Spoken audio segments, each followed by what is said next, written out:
coming before it comes. There was some question today whether we were going to let people into the lagoon early like we always do, but we're very confident that we can do that. And heaven forbid, if the weather changes, we're also very confident that we can get people to safe places very quickly. So we're prepared for that.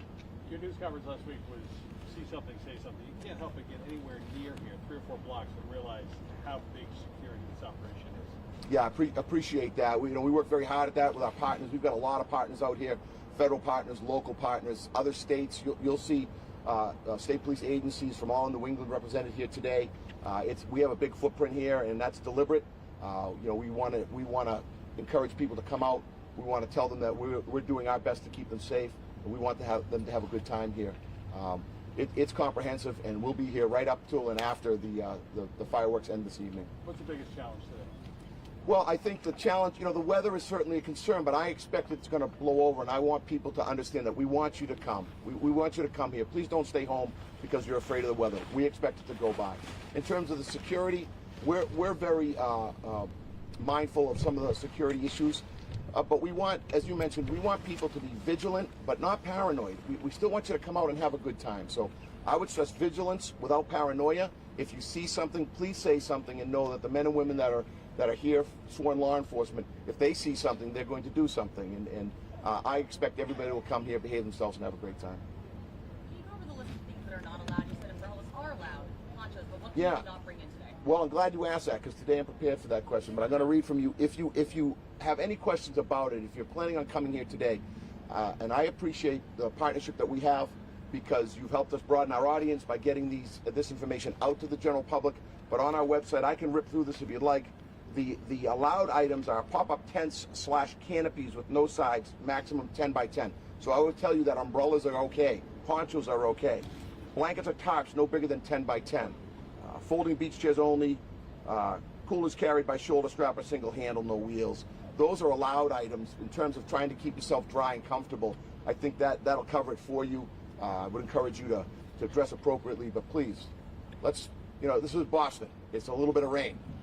We've dealt with it before. Come on out and have a good time today. I also have some people with me I'd like to introduce that are prepared to talk to you about some of the special operations that we have here as part of our security plan. Classmate of mine and a friend, Sergeant Billy Qualls, is our bomb squad commander, and he'll speak also, and then we'll have Sean Barry, who's a detective lieutenant who runs our Marine unit, available to you too. Thank you so much for your time. Thanks for coming out. Thank you, Bill.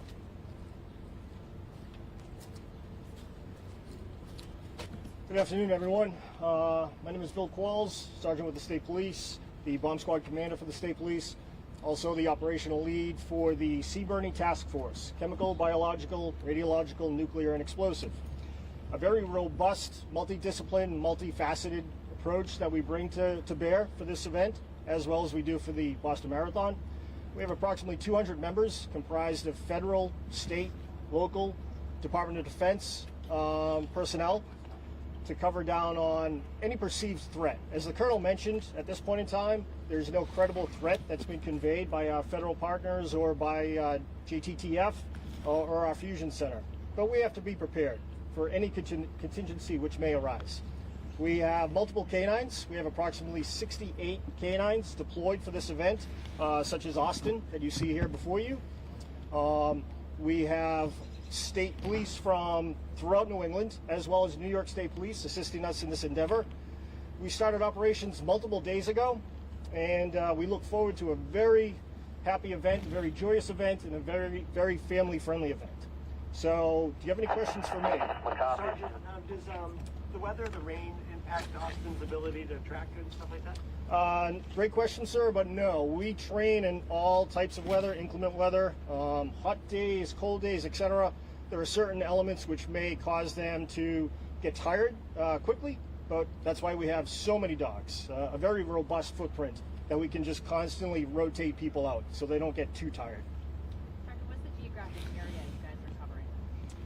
So we are covering both sides of the river, Cambridge side in here, but we're also covering down on other events throughout the Commonwealth. Pittsfield, Springfield, Plymouth, Bridgewater, etc., etc. So for this footprint, from Mass Ave Bridge, Boca Overpass, to the Leverett Circle connector. That's where we're covering. Is this a bigger footprint for the marathon for you It's about the same. The model that we implemented back in 2013 is what we've continued to this day. We haven't looked back. We haven't gone backwards. And our partners, thankfully, keep coming back and assisting us in this endeavor. Same question. What's the biggest challenge to get 250,000 people on either side of the Charles? The biggest challenge really is perception, public awareness, and we want people to be vigilant. And that's why we're out front and center with the crowd, with the people, shaking hands, kissing babies, so that they're comfortable with us. We're extremely comfortable with them, and we want them to convey any potential incident or threat that they may observe.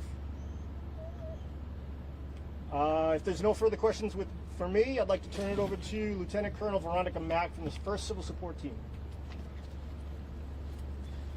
Thank you, Sergeant Qualls. I am Lieutenant Colonel Veronica Mack. I'm the commander of the 1st Civil Support Team, and I'm honored to be here today supporting our civil authorities and the community as we have in the Guard since 1636 here. So I do have a number of personnel with expertise in chemical, biological, radiological, and nuclear should we need to assist our civil partners with that. And we do have our Army EOD personnel attached to us as well supporting the mission. So any questions I have, otherwise we fall into a fully integrated approach with Sergeant Qualls and his personnel. Are there any active steps you guys take, or are you guys kind of waiting on call in case, God forbid, something were to come up that's suspicious? So we do actively engage in kind of the sweeps and the ongoing assignments that we have throughout the area of operations with all the other folks within our task force. So we will be out. We have some passive monitoring capabilities as well as active monitoring going on at any given time. Did you also do that on the T as well? Are you helping the MBTA? Not specifically here during this mission, but that's definitely a capability we can provide when it's needed. Other questions? Thank you so much. Am I talking about people driving down? Road closure? Yeah. We'll get Lieutenant Barry done, and then we'll have a conversation about that. Thank you, Colonel. Good morning, everyone. I'm Detective Lieutenant Sean Barry. I'm the Marine Unit Incident Commander for this event. Again, I'm honored to be here today. Excited for this event, regardless of the weather. I was talking to my people last night. I said there's no better place in the world to be than right here on the 4th of July in Boston. And selfishly, there's no better place to be than out on the water on the Esplanade to go see the show tonight. Things that we want the public to be aware of, just like the Colonel echoed. Preparation, not paranoia. We want people to enjoy themselves, to see what's going on out there, to participate in the program. But if they see something, especially in the maritime side, they're going to use channel 16 on the VHF, and they're going to notify us over VHF maritime radio of something that's going on. We have a comprehensive plan in place with Massachusetts Environmental Police, Cambridge Fire, Boston Police, Massport Fire, and several other partners to include Coast Guard and the Boston Police Department. We've been doing this every year. I've been on the state police now for 19 years. I've worked every single event here at the Esplanade, and this is my first year as a Marine Unit Commander, and I'm excited to be on this side of the house this year. Things that we want people to be aware of is that there is a large fireworks barge out there. Last year we did have a fire on the fireworks barge. So there's a safety zone around the fireworks barge. It's 1,000 feet. That's for their protection. We want to keep people back away from the barge. The second thing is we want all boats to stay away from the shoreline, at least 100 feet away from the shoreline. That's to ensure that they don't run aground. There is no swimming in the Esplanade on the Charles River during this event, but just in case somebody's in the water, we don't want there to be an incident where a boat could hit potentially somebody in the water. Things that we are concerned about this year is the weather, as the Colonel alluded. We do expect the weather to subside later on this afternoon. However, we do see an increase on all these events, a lot of people on sailboats and kayaks. Obviously, with the weather, we're concerned for their safety. We ask that they don't come out till later on, if they do plan on coming out, till after the weather, the lightning, anything like that is done.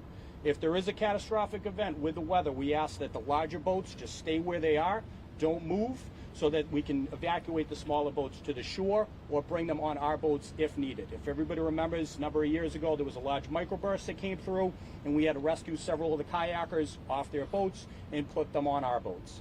At the end of the night, everyone wants to go home. However, there's two ways to get off the Esplanade. It's either through the Craigie Bridge, down through the locks, or north up to the Daily Boat Ramp. We just ask everyone to go nice and slow, to take their time, and understand that if their vessel is 12 feet or higher, the Craigie Bridge is not going to open until 1 o'clock in the morning. So best thing to do is anchor up, take a little bit of time, wait for those boats to get downriver, the smaller boats, and then we'll be able to get you through. We just ask for everybody's patience because there's only so many boats that we can get through the Craigie Bridge and through the locks at a single time.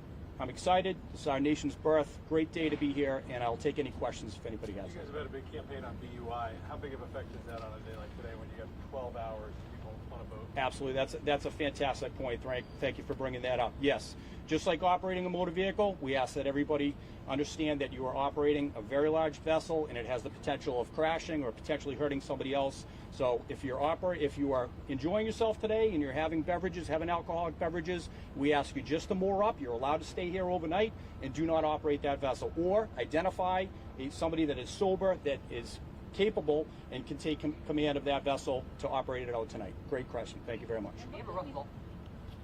It looked like we saw some divers in the water. What were they doing as far as the security plans involved? Absolutely.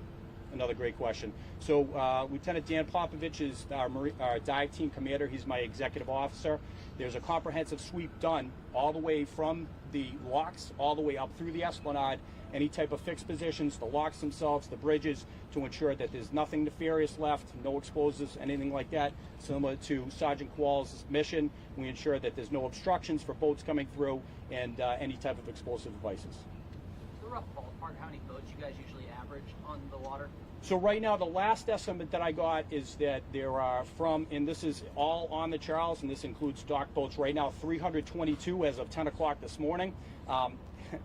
Years past, on a beautiful night, we could have upwards of 1,500 boats from the Mass Ave Bridge to the Longfellow. So you can imagine, with the security zone, that's a very narrow place to operate. And then we have kayakers coming through. So we just ask, especially the kayakers, if they decide to come out tonight after dark, that they're well lit. They have to have lighting at the front and rear of their kayak so that the people, when they're operating their boats, they don't run into them and potentially hurt them. All right, thank you very much. Have a great day. There were some questions about road closures. One of the great privileges of being the colonel is the privilege of delegation. I'd like to introduce the operations officer for H Troop, Lieutenant Mike Guerriero. Mike? Thank you, Colonel. The question was about road closures. What do people know who are driving down? What roads are going to close? And so So we've worked with Mass DOT and the DCR to advertise the road closures that are affected. Mass DOT started advertising the road closures midweek of last week. And the road closures, basically, it's the Station Tunnel ramp, which is from 93 north and south to Starro westbound. Leverett Circle from Starro westbound was closed this morning at approximately 10 o'clock. Starro eastbound is closed currently at the Boca. That was closed last night. And later tonight, depending on the size of the crowd, we may divert traffic off at University Ave, and we won't allow traffic to enter Starro westbound from the Boca as well. These side streets over here, Newgar Way, Picnic Street, Revere Street, Mount Vernon Street, as well as the on-ramp to Charles Circle to Starro West is also closed. They've been closed since last night. T's free at 9:30. Yes, correct. The T is free at 9:30 tonight. Yes? Good. Thank you. we have one more question for you. Depends on what it is. On the fun side, are you more excited about En Vogue or Keith Lockhart? Listen, it's a tough question. I have to tell you, honestly, En Vogue is my era, and I'm a big fan, and I'm looking forward to it. Never gonna get it, never gonna get it. But you know, listen, the maestro's the maestro, so tough call. There was some interest in maybe the tunnel closure. I don't know if you want to have that conversation to the side, or I don't know if anybody else had any questions about that. We're interested too. So yeah, I'll call up Major Mark Lavoie from the airport. He runs our Troop F barracks there, and Mark is a subject matter expert in tunnel closures, and he has become one certainly.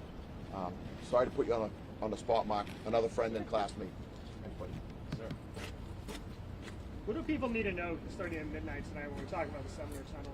So the summer's going to close out 23:59 tonight. So coming out of East Boston, the North Shore, and heading either into the city or going west, the only way to make that happen would be to go Ted Williams Tunnel westbound, or to go up Route 1A North, Bell Circle, and then come Route 1 and go south over the Tobin Bridge. Sorry, what kind of assets are you guys going to have to help people? So we're going to have a pretty robust Oh, sorry. We're going to have a robust group of troopers assigned specifically to handle that. There will be, during the day shift, there'll be an additional 12 troopers working. On the evening shift, there'll be 15, and at night, there'll be 7. Where do you envision the trouble spots being with this closure over the 2 months? I think the trouble spots will probably be Tuesday, Wednesday, and Thursday in the evening commute with people coming, leaving, that area to go home, as well as some of the cargo vehicles that leave the airport. The fish carriers, as well as UPS, FedEx, and those trucks. We haven't experienced that as of yet because we've just had weekend closures, so I think that will be our biggest challenge. Any advice for drivers about being patient as they leave and navigate everything? Yeah, I mean, I would just encourage, obviously, public transportation, if it is all possible, just to be patient and make sure you have a really good plan. I would plan probably 2 hours earlier if you're coming to the airport, and just expect delays when you leave. This might be a dumb question, but can you explain why adding the 2 hours getting to the airport with the Callahan still being open? Obviously, I understand coming out of East Boston, that could be a nightmare, but what's the challenge getting to the airport? If the traffic leaving blocks up the terminals, it makes it difficult to arrive. So we're just asking people to give themselves some additional time. Obviously, our big concern is we don't want people to miss flights. Families, may plan all year to have a nice vacation with their family, and we hate to see anybody miss out. Thank you. Thank you so much. Thank you. Any other questions? Thank you, everyone. Appreciate it. Thank you. Thanks, guys. Have a good night. Thank you. Thanks, TVW.